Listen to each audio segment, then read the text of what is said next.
Today, we just want to show you exactly how to properly assemble a beer gun. We've had a lot of requests for this demonstration, especially following the theme days we hold once or twice each month. And we'll be announcing even more dates very soon, because it's been a huge ongoing success, depending on how quickly they fill up throughout the year.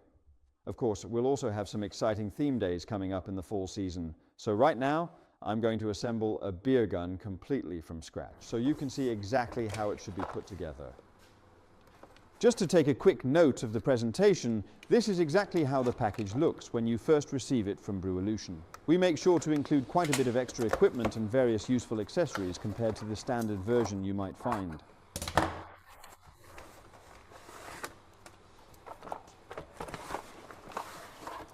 And then, as you can see, the box is completely empty. I should also take a moment to mention that there is a very helpful guide included that explains exactly how to use every single piece of equipment properly for your brewing process. Now, let's look at the process of how to assemble the unit. Then we have the beer gun. There is also a manual ball lock, if I can manage to open it for you. This part is specifically fitted for 8mm diameter inserts. There is also a small piece of fitting, and I will show you exactly how to use it. That is also designed for 8mm connections. The entire system runs with a standard 8mm hose. The beer gun works in this specific manner in practice. First, you let the beer into this tube here and let the beer flow down into the bottle at this end. You also let the CO2 in here and let the CO2 into the bottle by pressing this valve. That is how the process works. Now, I will demonstrate how to assemble it. Please be careful when using a knife. Only use it to cut the tape open. Otherwise, I recommend using pliers so you do not cut your fingers. I have been there before. It is not recommended.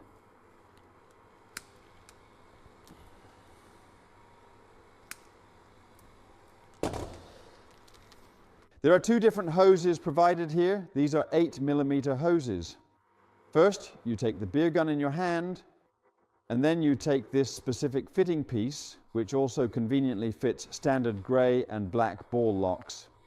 This 8mm push fit component screws directly on here, just like that.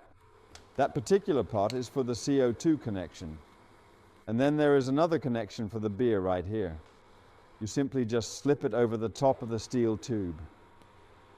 And if you encounter some trouble with that specific step, you can always just try putting it in a bowl of hot water briefly.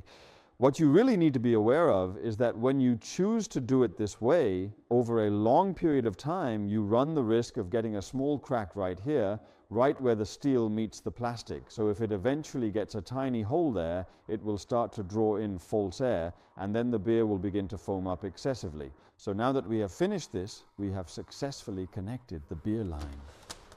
And then, at this point, we just carefully attach the CO2 hose. Now it is really starting to look quite a bit like a bowl of spaghetti, simply because now there are two different hoses to keep track of, like this.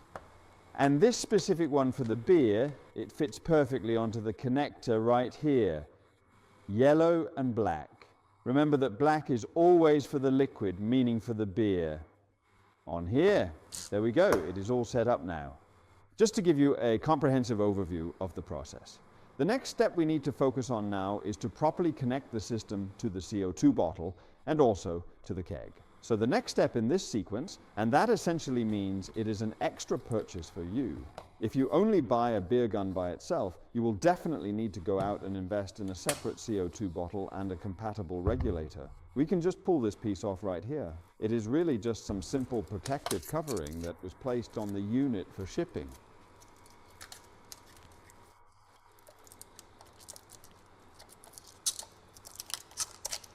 It looks a bit nicer now that we have everything set up. There we go.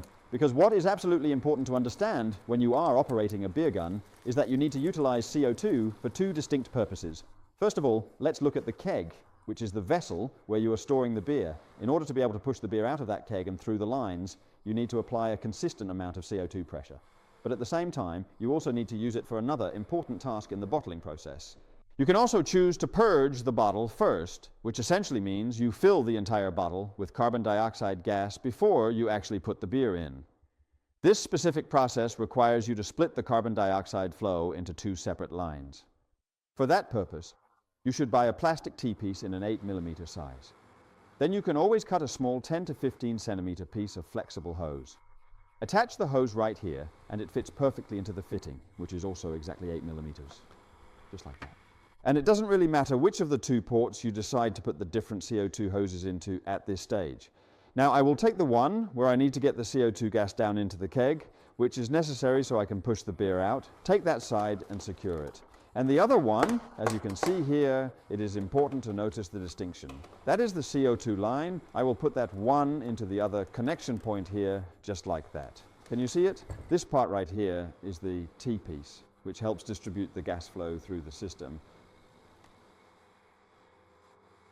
So if we take a look up here on a keg like this one, you will notice there is an inlet. At least on these Keglands models, it is clearly marked by 2 notches. That specific spot is exactly where the carbon dioxide should go in. Or, in some cases, you might also find a notch located directly on the valve itself. Now, if we look over on the other side, you can see there are no notches up here at all, and there are no notches here either. And that is very important. So, what that means for us now is that now we have this bowl of spaghetti again. So now I take the CO2 ball lock. You can clearly see here that the gray color on the tank means it is CO2. It fits perfectly right here in this spot. And we have the beer positioned over here. There we go, all set. Now let's see if we can carefully keep track of this whole CO2 hose situation as we connect it. There, that is the CO2 line. Checking the CO2 again. No, sorry, this is the CO2.